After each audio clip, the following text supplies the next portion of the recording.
Welcome back to Kids Live. I'm sitting here again with Kathy Walker, and today we're going to chat about behaviour in children, positive and negative. Kathy, tell us why a child would choose to exhibit negative behaviour over positive behaviour when they know that the negative is going to get perhaps a nasty result.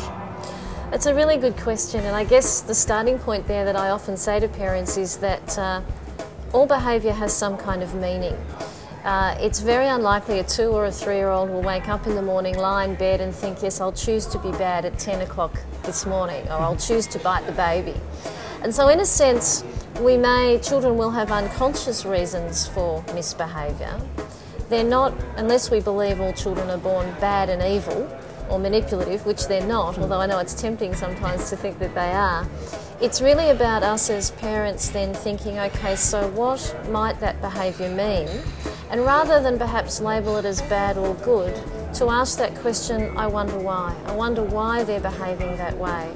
And what can I do to redirect or to change or alter or modify that behaviour?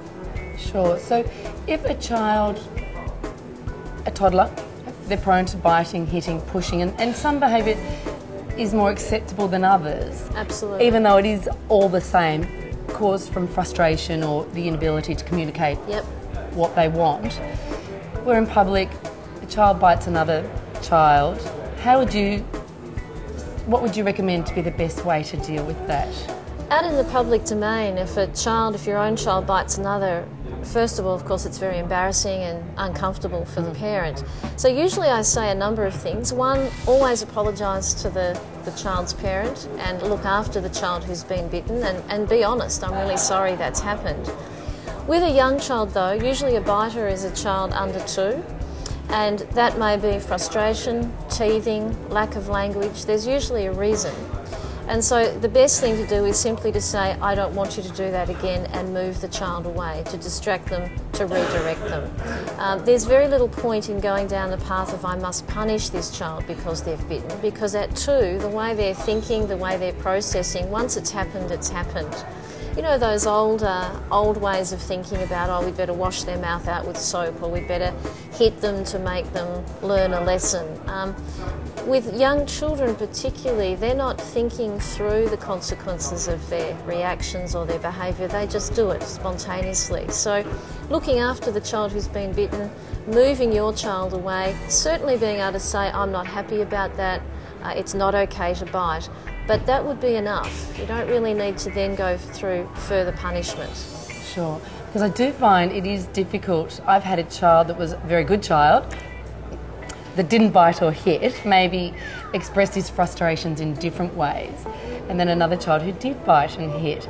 And it's interesting, adults' reactions to that. Oh yeah. And almost looking at me as being a bad parent, yet I've parented these children exactly the same.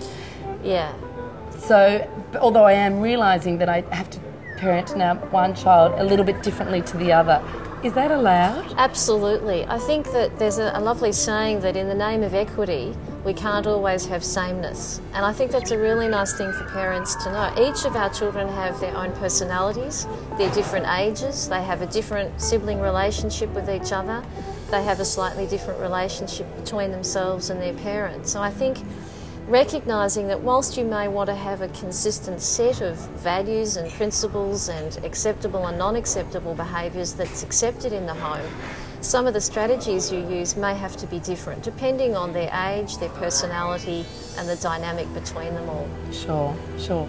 Now with children's behaviour, I find when we eliminate or manage the television timetable, the children's behaviour improves. When we say you can only spend this amount of time on the computer rather than 3 hours on the computer, the children's behaviour improves. And I guess it's because they're having more family time, they're communicating more. Yeah.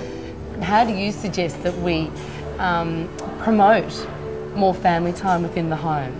That's a really great question, because I think one of the key things about children's behaviour is the proactive rather than the reactive. Rather than waiting for everything to go wrong, it is about how do we set up the family home, lifestyle issues, TV viewing, how do we do all of that to reduce the opportunities for misbehaviour to occur. And that TV viewing is a really good one.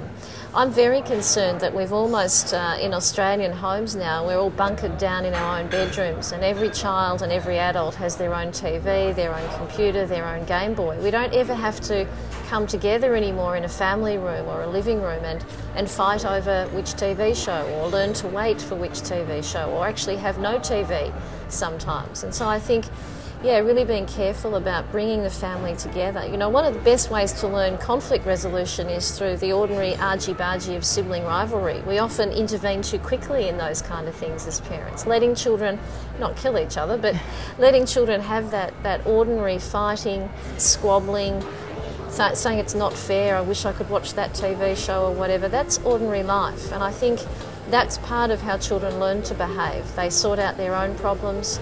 You as the parent don't have to end up feeling like a referee or an umpire the whole time. And certainly not having children in their own rooms, never having to talk, never having to negotiate, never learning to compromise. So I feel quite strongly about that. I think we really need to make sure the family emphasis and that shared TV viewing, watching the TV together, talking through issues that are heard or seen together are very important in helping children develop appropriate understandings and sets of behaviour for the future. Thanks, Kathy. Thanks for joining us. It's been fantastic speaking with you, and look forward to talking to you again. Thanks a lot. Thank you.